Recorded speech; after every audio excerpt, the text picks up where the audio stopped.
Hi, welcome to Studio Mori Podcast. My name is Annie.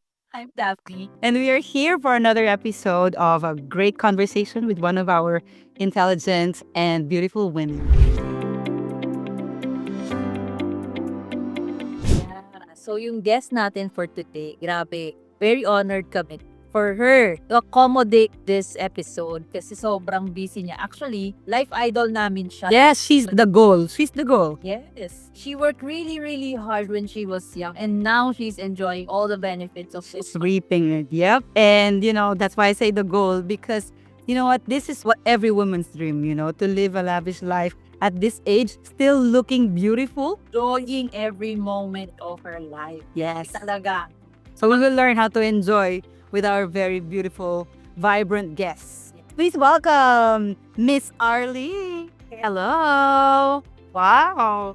Look at this one.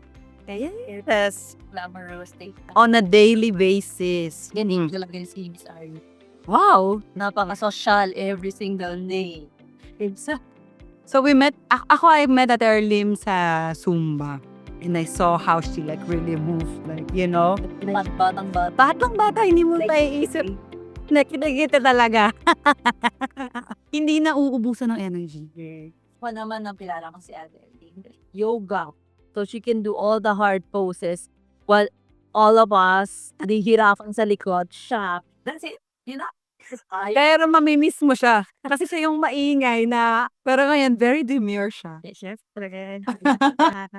Pinakailangan. Konting tiis-tiis. Medyo naliligas na nga ako. Mamaya, maglalabas na tayo ng drinks. Sige.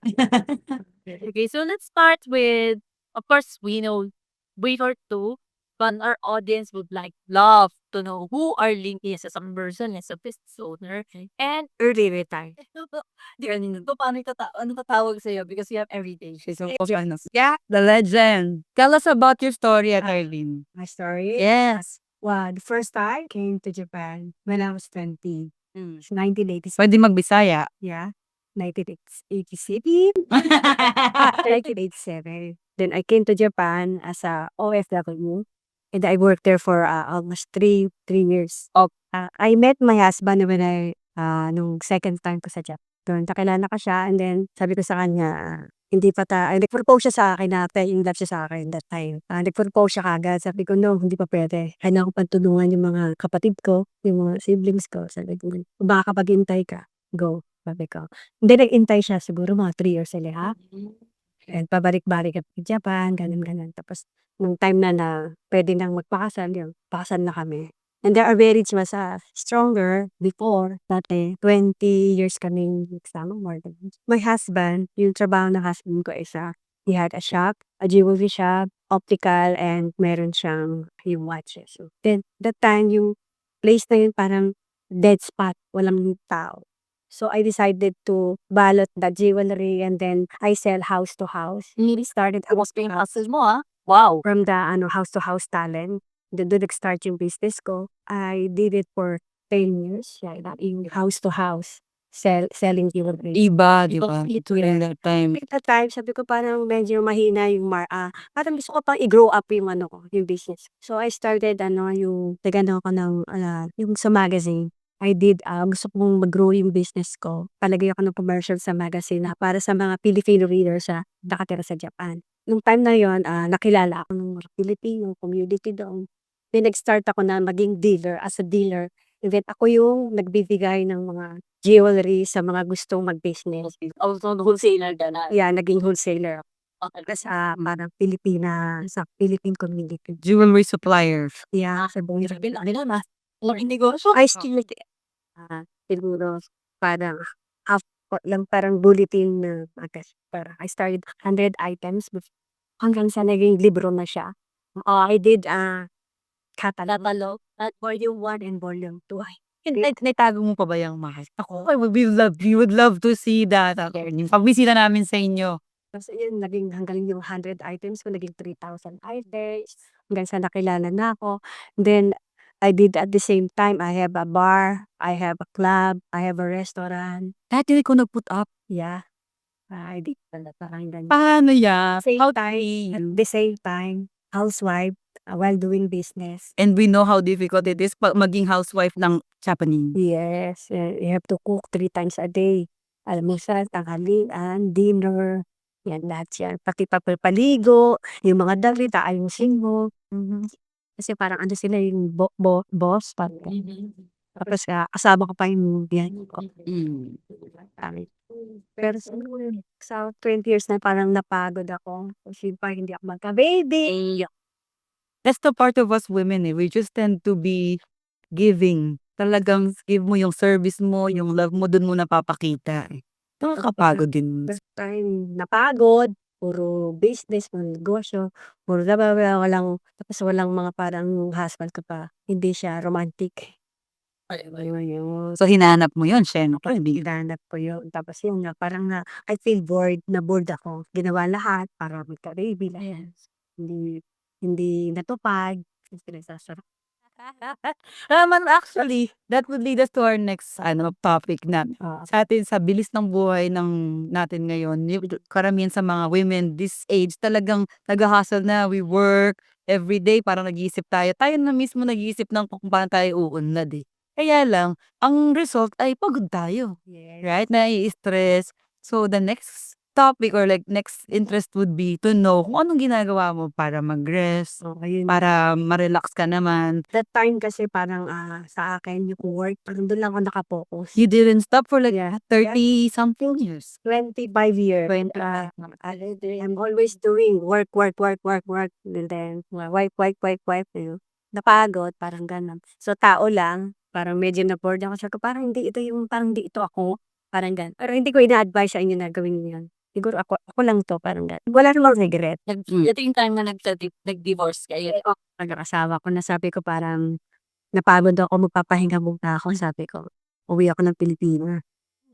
Uwi ako, reset, nag-charge kasi nalobat ako. Parang ganun. Kasi, nagtrabaho ko yung 3 hours ng tulog. Every day. Kasi pupunta pa ako ng restaurant. Office girl pa ako sa baga. Tapos sa gabi, mama. Parang ganun. Tapos sa restaurant, nagluluto. So, lahat. So, Like she said, she wouldn't advise it to anyone. Kasi only a legend could really do it. Pero, ang pinaka-keyword dun is, pag alam mo na kung kailan ka magre-rest or magre-reset, diba? Yes. Talagang you just have to know yourself. reset ako. Nasabi ko parang, uy, parang hindi ito. Total, wala naman akong anak. Sabi ko, ba't hindi ko itry yung yung mag-explore pa ako Yeah. sa ibang bagay. So, yun, nag-decide ako sa husband ko na parang, bored ako, ganyan. Nag-divorce kami, siguro 15 years ago na. Nagsikat. Na, until now. O di, kwento mo naman sa amin yung mga exploration mo. Mga adventure mo, anong ginawa mo. Single na ako noon. So, I put my own business. I did my jewelry company On your own? on my own. Wow. Bating kami ng husband ko. Siyempre, iba yung customer ko. Siyempre, pero kasi napunta po na yung business, medyo na sila, established na yung business nila. So, hindi ko na yung pwedeng kunin yung mga customer. So, gumawa ako ng bagong customer ko. Siyempre, hindi ako nanalo din palaking company. Pero naka-receive naman ako ng before ako nag-divorce, nakuha ko yung shares ko. Oh, perfect. Yes. Tapos ayun, nagtayo din ako ng sarili kong club ulit.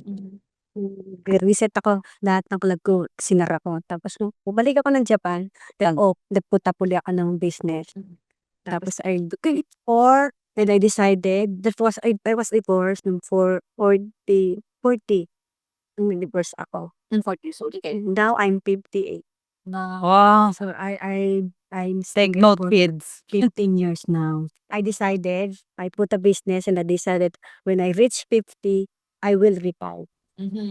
Early retirement. And then I decided to, naghanap ako ng job na sasweldohan ako kasi hindi ko naranasan. I've been doing bosses for a year. Puro boss ako din. So, tinry ko mag-caregiver. Nagtry ako ng Like, wait lang Ate Erlyn. I'm Caregiver. so interested. How would you go from a boss to a caregiver? Caregiver. You know why? Kasi because that time meron akong goal na nang I reach 50, sabi ko magka-travel ako mag-isa. Pero gusto kong gumawa ng mabuti before lumubog yung barko.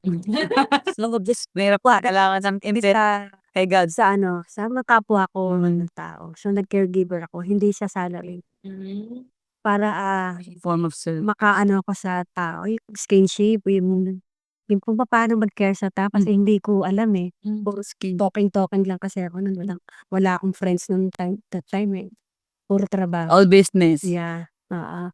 So, sabi ko, try ko kaya 'tong caregiver, na-enjoy ko siya for 1 minute. Then after that, masaya, actually. We have high respects to people in the industry like that. Caregivers, diba, nasa maternity ward we are, etc. You say, those are things na you have to do things that you don't want to do, pero you have to. Diba? Only with strong guts talaga. Alam, matibay yung loob mo kasi pag wala, kasuka-suka ka. Sikmura mo. True. Pero nakaya ko yun. Na-ano ko, na-enjoy ko siya. And then that time, sabi ko, after 1 year, sabi ko, nung nag-reach ko ng 50, sabi ko, magta-travel ako. Mag-isa ako, medyo takot ako mag-isa actually. Late kasi ako kaya ko ba yung nakipag-iwalay ako sa husband ko nun. Layo akong umiiyak, ganyan. Parang kung parang nakakatakot pala. Boyfriend din naman, kahit pa ba. Pero date, pero wala talagang yung kasal na nagkanapan.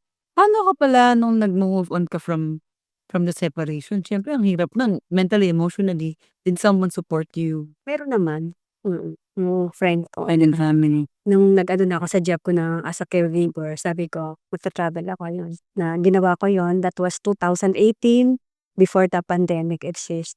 And I traveled for 3 months and a half by ship. Ang saya, di ba? Meron ako maraming friendship doon. Doon nag-start yung yung mundo ko. Masaya. Nagkaroon ng maraming kulay from boring, nag-work ka, di ba? Yes. Kasi just, house, tapos, and then jewelries. Tapos yung fear ko, alam mo sa tao pala, hindi nabubuhay tayo sa marangya, yung makinang, material and things. Para sa'kin kasi pag nagtinda pala ng gano'n, sa'yo parang laruan lang siya. One of the items. Yeah, parang items lang siya para sa akin, pero na-bored ako. Yung iba parang, bakit nandiyan ka na sa kama, bumaba ka sa panig, parang gano'n. So, hindi ko inano kasi bored ako. Basta, parang hindi ako masaya. Ba't gano'n? So, lahat ng materialistic, lahat na ko na, pero parang hindi pa rin kumpleto. Parang hindi yun ang hinahanap ko. Parang may hinahanap kayo. Talaga yung sinasabi ni Ate Erlyn, totoo yan, no? Yung iba, pag nandun ka sa baba kasi titignan mo, ay sila, ang taas na. Nagko-compare ka, oo. Hindi pala lahat ng bagay, dun ka masaya. Pero sa simple lang na bagay na masaya ka, for example, for me, yung hindi ko na hinahangad na magkaroon ako ng gano'n. Ay, si gano'n may ganito, kailangan ma-reach ko yun, gano'n. Ang Nakuha na, pagdaanan, nagkasawaan na nakasili. ko sa buhay ko, gusto kong gumawa ng maraming memories. Nice. Kasi 'di ba, kumbaga yung memories will remain but Yeah. times hindi na ba Pass. Oo, totoo. times pass. So para sa akin, we live once in a lifetime. Parang live life to the fullest para sa akin. Hindi ako nabubuhay sa material.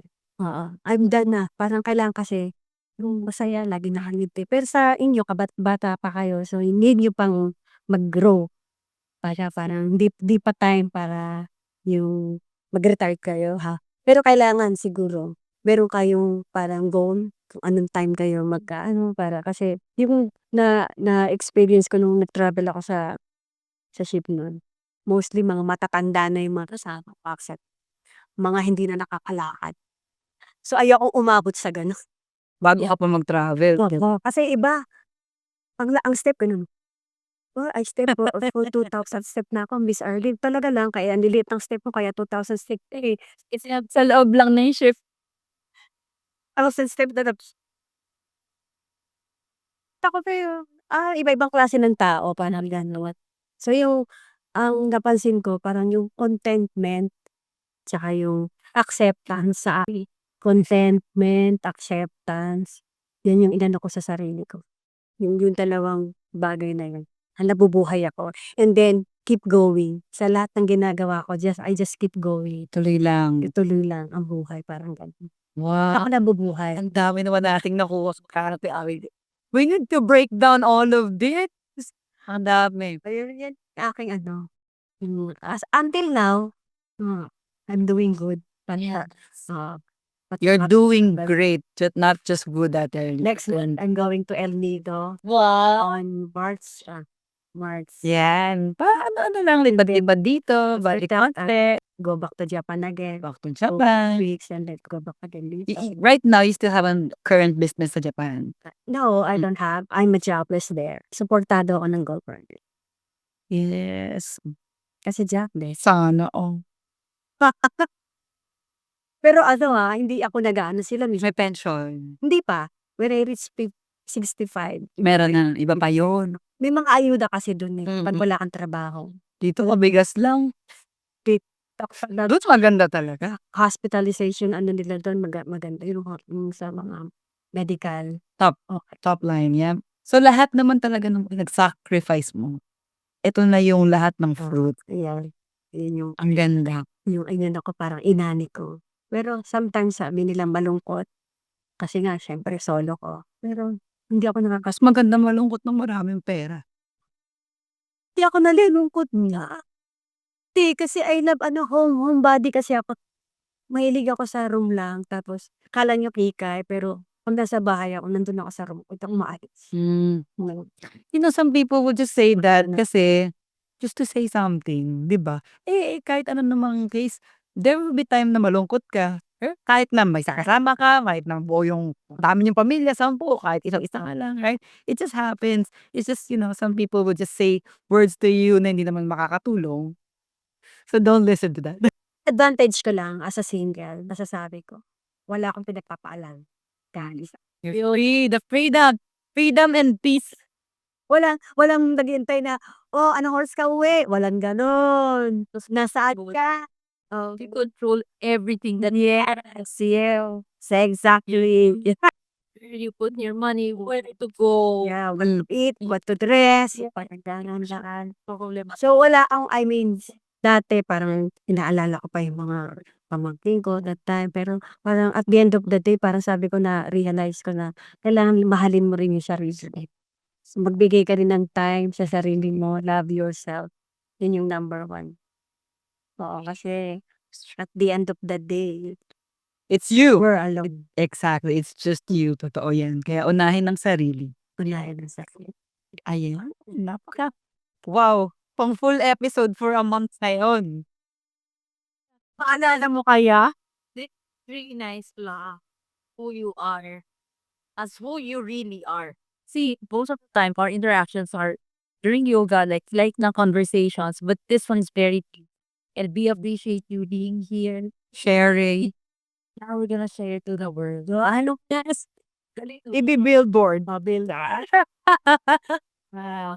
Thank you so much, Ate Arlene. We love to hear more about you or yung mga next steps mo. See you. And we will always be here for you as your sister. We love you. Thank you. Thank you. See you on the next.